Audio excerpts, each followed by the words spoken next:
macro cue that we're all awaiting this afternoon.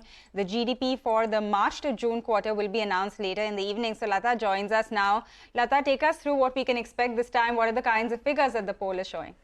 Well, it's an 8% almost, GDP growth that one is expecting, or our poll is throwing up, 7.9 to be precise. And the comparable figure from the Reserve Bank is 8%, so not much to choose. But just watch, this comes over a 13.1% year ago. Now, these numbers are large because the year ago number was in turn coming over a terrible year of COVID and lockdown. So you shouldn't be impressed by the numbers. I'll just come to a point whether the 7.9 also is very impressive. 8% would normally be impressive, but I'll come to that.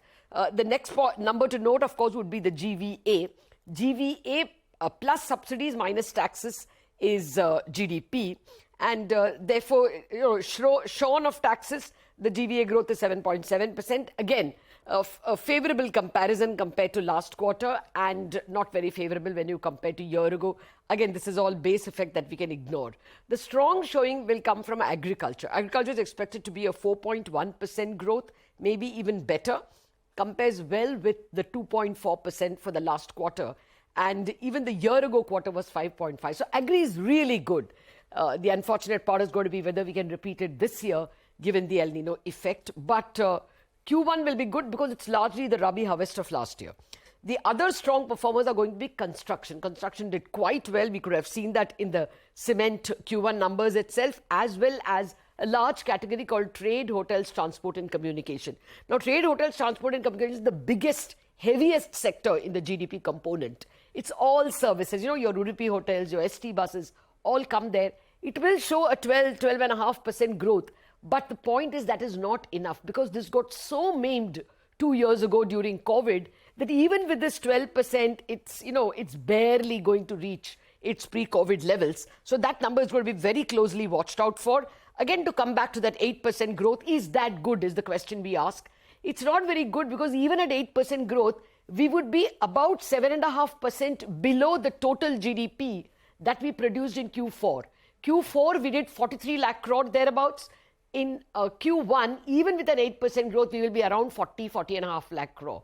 So actually, there is that continuing weakness which COVID engendered, and we've not quite come out of that. And that will be particularly seen in private final consumption expenditure. Private final consumption expenditure in the last 5-6 years has barely been growing by 2%. And therefore, that number will be watched very closely, whether we are getting back to that 7-8% mojo that we had earlier part of, from say 2014 to 17, that was the pace. That will be very closely watched. Manufacturing also, for all that we talk about Make in India, it's still been a kind of an okay number. That will be watched out for. And finally, you have to look at for the nominal GDP. All this 8% is GDP adjusted for prices. This time, the nominal GDP unadjusted for prices may be only as good as real GDP or even less, because we have had negative WPI.